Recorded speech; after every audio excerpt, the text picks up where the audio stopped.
Hello everyone, and welcome to a new episode of LostinTranslationmon. This time we'll be covering Digimon Ghost Game episode 50, Payback.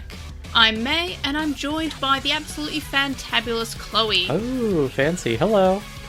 This time, I think I just made up a word instead of looking one up. But in any case, so the equally fantabulous Quinn is not joining us this time. She has been busy with schoolwork, I believe, and we're giving her a week off to focus on that. And by week off, I mean today off. But yeah, so it'll just be the two of us this week, but we'll have Quinn back next time.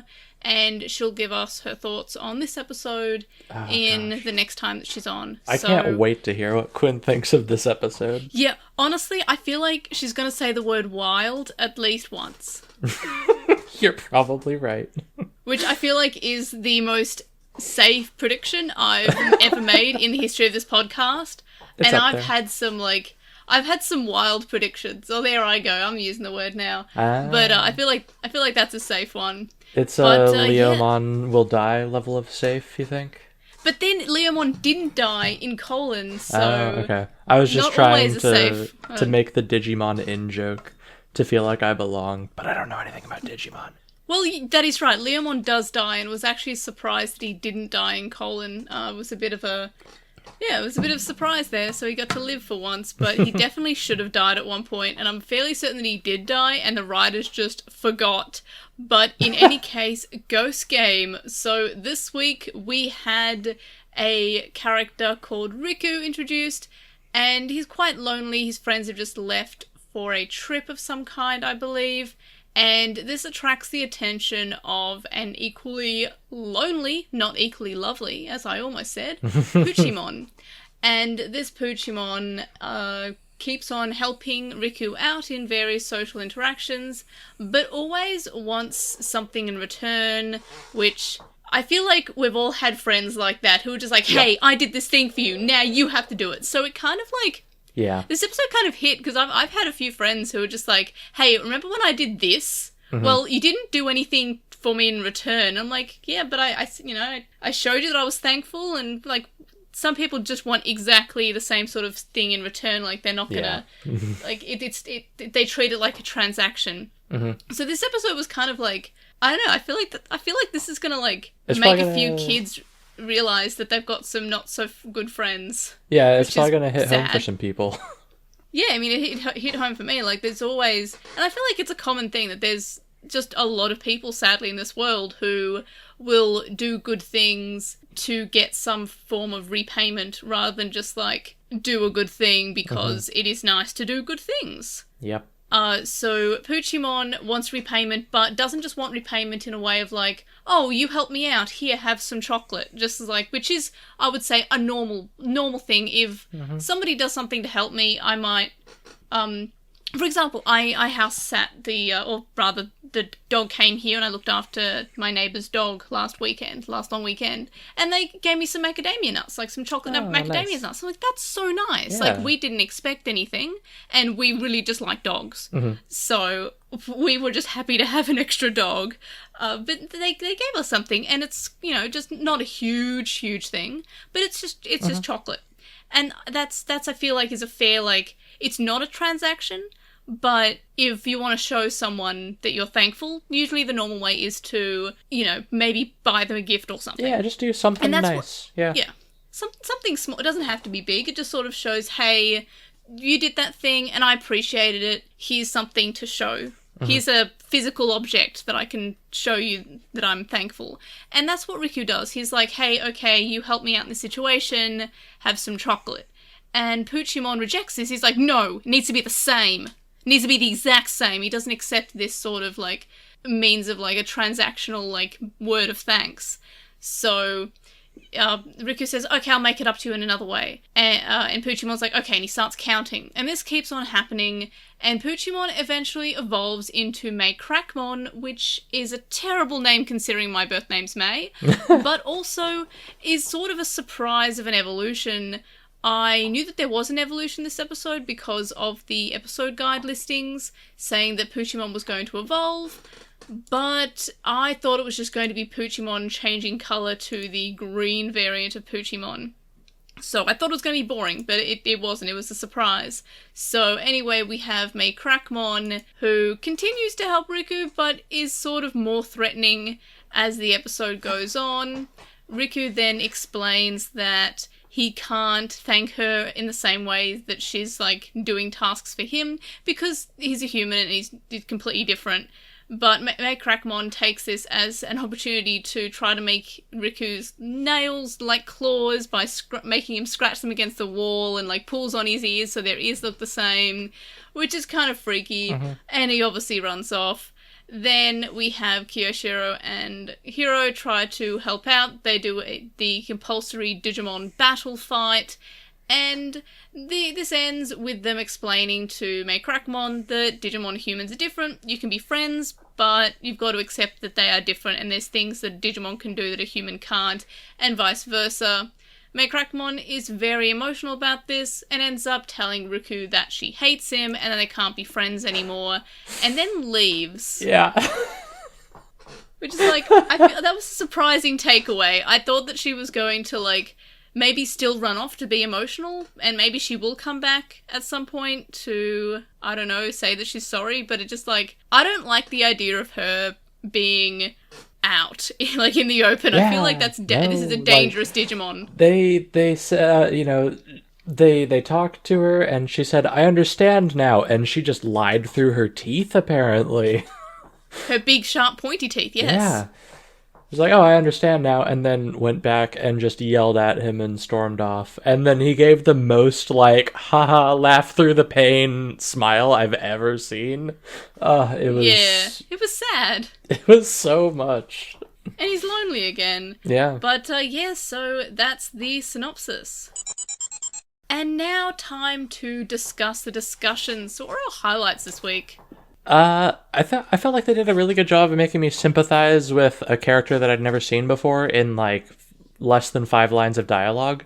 Like, at the very beginning, I think it was that, like, you know, he moved or his friends moved away to a different, like, school from, like, going from elementary school to middle school or something, maybe, or middle school to high school. I have no idea how old these kids are supposed to be, but, like, I got the impression more that it was like they go to different schools now rather than they're just going on a trip. But anyway, being like oh, you miss us that much? You haven't made friends here? And then him being like, not lonely or anything. And I was like, oh, poor baby. Yeah, the looking through the photos. Yeah. Like, I think everyone's looked through photos when they're of things, of happier times, when they're sad, which has made them just sadder because like, oh, I'm sad.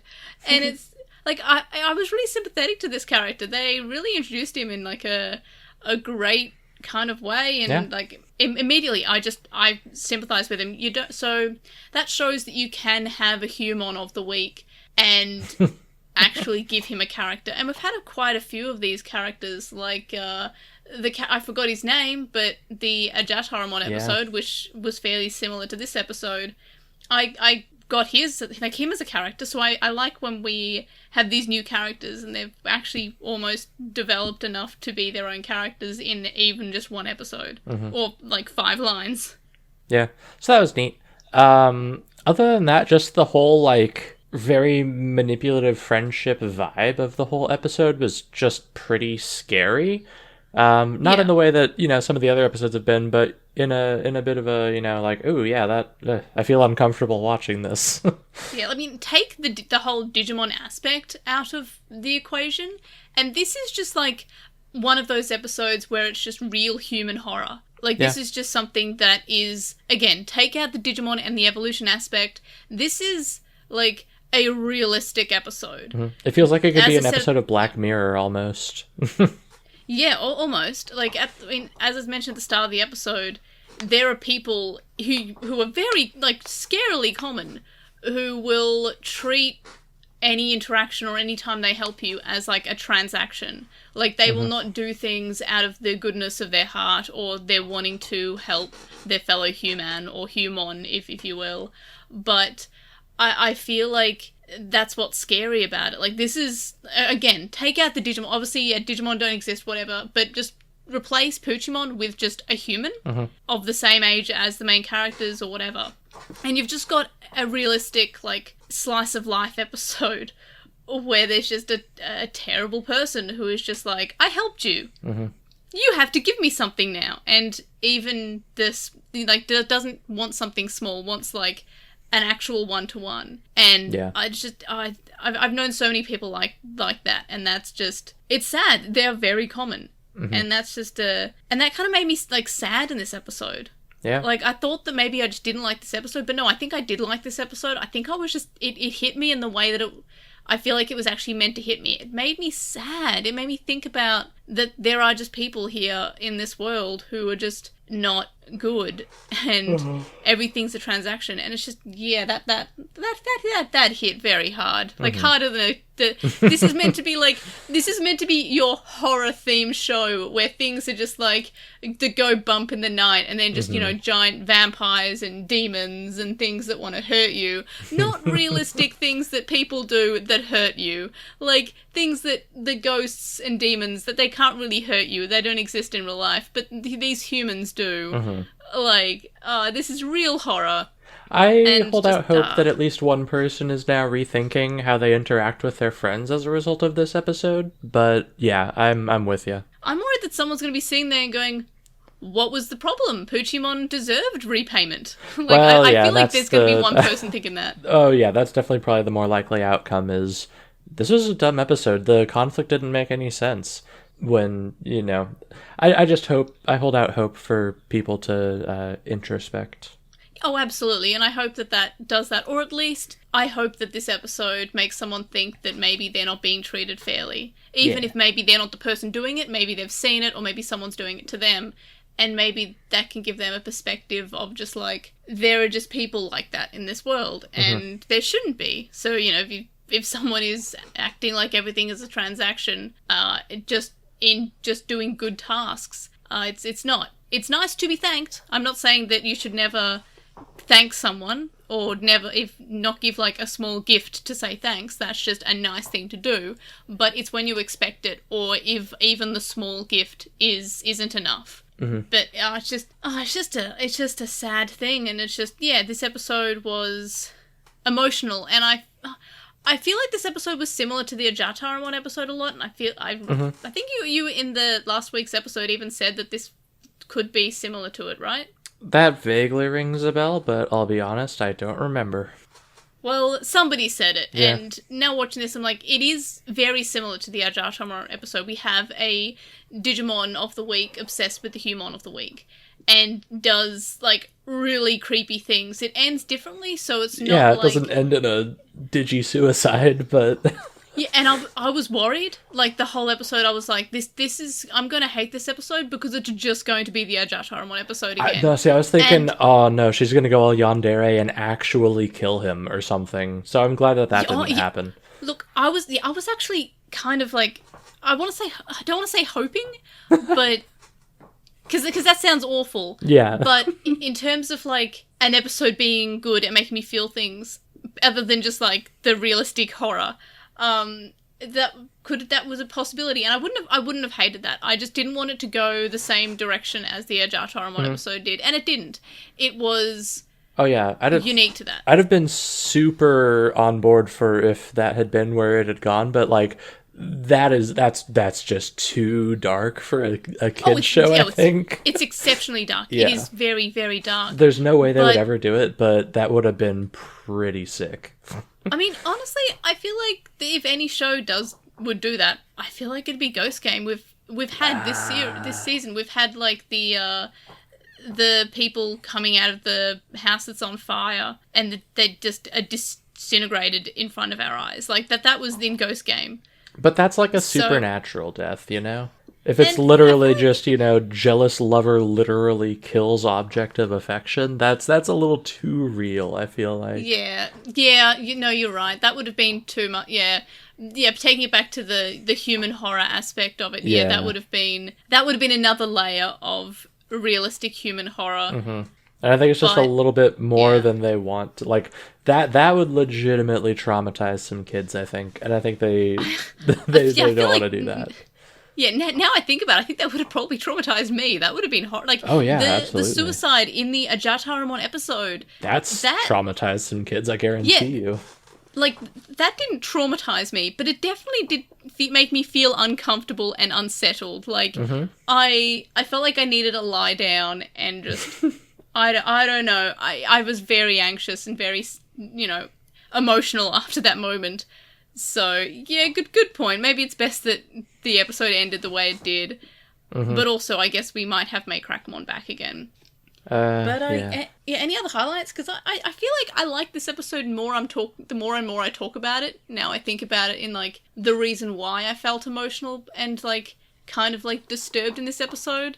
Like, it wasn't because this episode was bad, it was because just, like, again, human trauma of just bad people existing.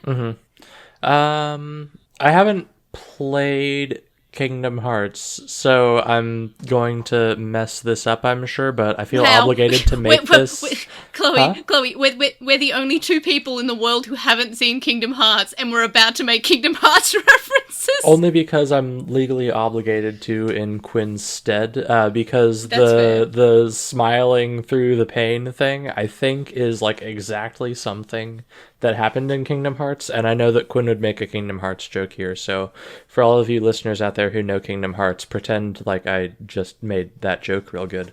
So that was a highlight.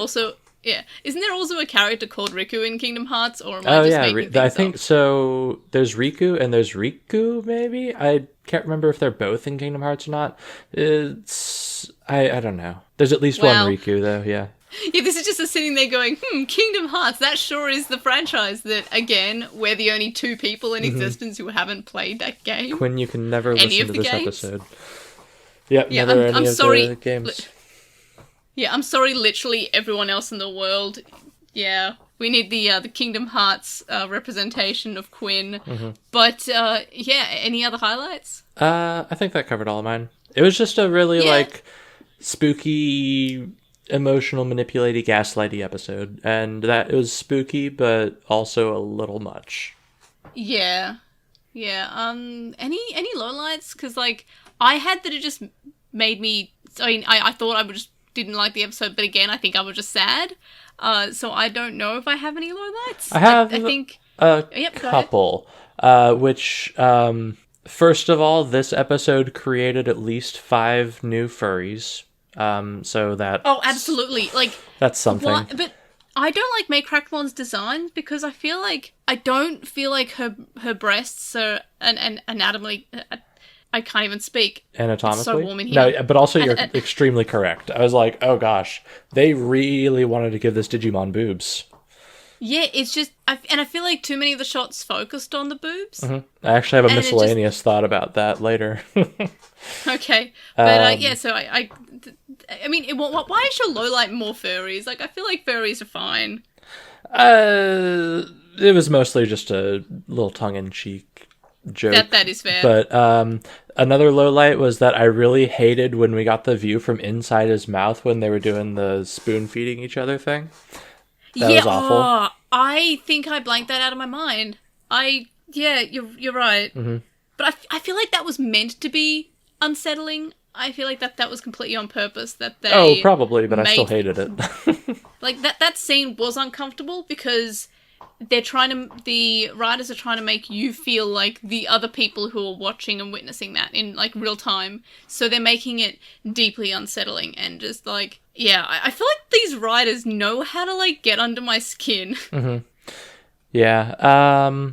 Also, a less important lowlight, but it did kind of make me roll my eyes when Gammamon was like, I'll follow Mei, and then evolves into his slowest Evo and just kind of trots along instead of flying after, maybe, or something. I feel like they're just trying to make the evolution counts more equal now. Oh, yeah, because there's, like, literally no reason to ever use Wes and Gammamon. The other two are just better. Yeah, like, and I love Chaos Gammamon. If it were me, I would always be using that because I just feel like that's a really cool design. And then my last lowlight is that I'm always just pretty uncomfortable with, like, human Digimon romantically charged relationships, and also hate the yandere stuff. But yeah, it's just I always feel a little weird about it because I'm like, let me collect my thoughts here. many episodes have the, whole reason the episode is happening be because the Digimon fundamentally misunderstands something about the human world. So I feel very skeptical that there could ever be a like truly consensual relationship there, because I feel like they're just on like such fundamentally different pages. I mean, I feel like this series has been showing us why that doesn't work, because every time that they have two characters who have that kind of maybe relationship, it has gone exceptionally wrong. Mm-hmm. I guess with the exception of the grandma and Koemon/Monmon, the little monkey dude, I feel like that.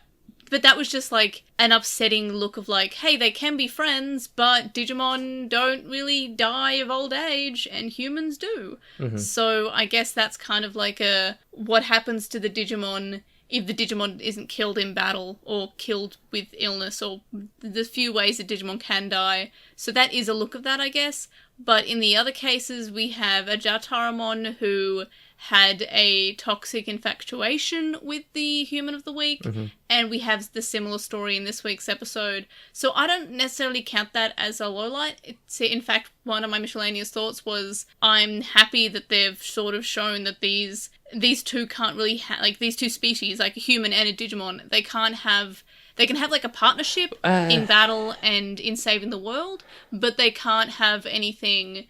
If I felt like they were doing better about holding themselves to that, I would agree. But then we've also had Jellymon literally like get into a fight with another girl over Kiyoshiro, and they haven't really done anything to. I don't think that's necessarily been painted in like this is a good thing to do, and I feel like this episode even kind of referenced that in the way where Jellymon's just like, yeah, me and Darling get along really well, and Kiyoshiro looks away. Mm-hmm. Like I feel like that's. The writers are doing that on purpose. Like, they're saying that Digimon can have really, like, unhealthy feelings towards humans in the same way that Gammamon Dark evolves when he gets emotional. I know the first case was because Bokumon died and Hero was in danger. But the other times have been, like, Hero is like, dying, basically, and Gulas Gammamon appears. So that's sort of in another way, this is an overreaction. It's not necessarily a good thing. So yeah. I feel like that's all on purpose. I guess. Especially with the Jellymon moment. If it is, I wish they would make it more clear then that, like, what Jellymon's whole thing isn't healthy, because, like, they keep doing it, but, at least in this case they, said, hey, sometimes humans can't do all the things that you can do. They made it kind of clear that, like, hey, this is not healthy. But they haven't, like, been making it explicitly clear like that with Jellymon. I'm hoping that they do more in the future in terms of that. Mm-hmm. Because I felt like they did sort of hint at that, but you're right. It's not like, it's nothing clear enough, but I still feel like they hinted at it slightly, which I'm okay with that, because I feel like they wouldn't be compatible as anything other than what we've seen in other seasons. But this series is kind of showing us, hey, what if they went beyond what we know of the relationship between a Digimon and a human, and it tends to be fairly unsettling and uncomfortable. Mm-hmm. But anyway, that covered all my lowlights. Okay, so who was your favourite character? I regret to inform you that it's going to be a non-answer this week, I think. Oh, really? Who'd you pick? I didn't really like any of the characters this week, and I tried for like 15 minutes to decide on who was the character that I disliked the least this episode, and it was either Riku, at least in a sympathetic way. As like sorta, but I don't know. He just kind of existed throughout the episode. He didn't really like do all that much to. Oh, that's fair. I don't know. Honestly, for whatever reason, I don't want to give it to Riku, and I'm not sure why, but I don't. So instead, I'm going to give it to Soletta from Gundam: The Witch from Mercury. I've not seen that, but I will write it down. I watched the first episode a little bit before we started recording. I'm just going to write Gundam reference. Okay. In the same way that I've got Evangelion reference. That's fair. In terms of my pick, I was going to pick Riku, but like you, I actually struggled because nobody really had a character in this, like, or at least a character that meant much to the episode. So I gave it to another Wormmon evolution, as in, like, Puchimon is a Wormmon evolution. We had Shadramon a few episodes ago, which was pretty cool. So I'm not even writing Puchimon. I'm just writing another Wormmon evolution as my entry. So, which is a non-answer, and I feel like I've not really... Okay, no, apparently I have given a non-answer before. In episode 40, so 10 episodes ago, I said every dog. And that was apparently my answer. I've also picked small... Yeah, because there were dogs in that, in the Calmaramon episode, which was the spinny one. Oh, yeah. In episode 43, I specifically picked Small Eyesmon. But otherwise, I've picked characters, and apparently I picked Airdramon twice, but with an exclamation mark. So that tracks. There is that. Yeah, that does track. So, yeah, my answer was a Wormmon evolution. What about rating out of 5? What did you give it? I think I'm gonna give it like a 2. It was... Yeah, that is... Yeah, I just... As a wise Gamamon would say, it just kind of gave me bad vibes. I wasn't a huge fan. It wasn't terrible, but it was not my favorite episode.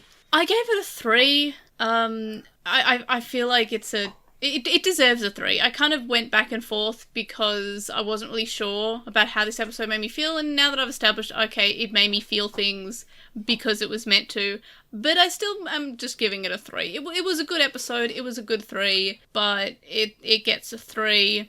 In terms of ranking, we can't do overall because we don't have Quinn's answers, but in terms of my own overall ranking, I'm putting it in 35th place, which is between episode 25, Crimson Banquet, and episode 28, Face Taker. So, yeah, I feel like that's a fair place for it. Chloe, where are we putting it in yours? So, let's see here. Without knowing which ones, without, like, having the Excel to compare ranks here, I'm just kind of spitballing at where it's going to go, but I'm going to put it, 1, 2, 3, 4... 5th from last, above episode 6, The Cursed Song. And hopefully that's about where the rest of my 2s are. That is fair.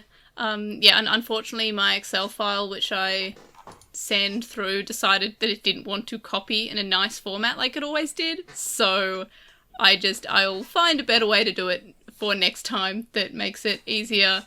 But, yeah, so that's it for ranking. What are our miscellaneous thoughts? I don't have any that I haven't already mentioned. I definitely noticed, for some reason, this time when in Tethysmon's evolution sequence, the camera sure just kind of pauses on her boobs for a bit. Oh, no, I'm pretty sure it always does that. Oh, I know, but I didn't notice it until today. Yeah, I wish it wouldn't. Yep, oh, big same.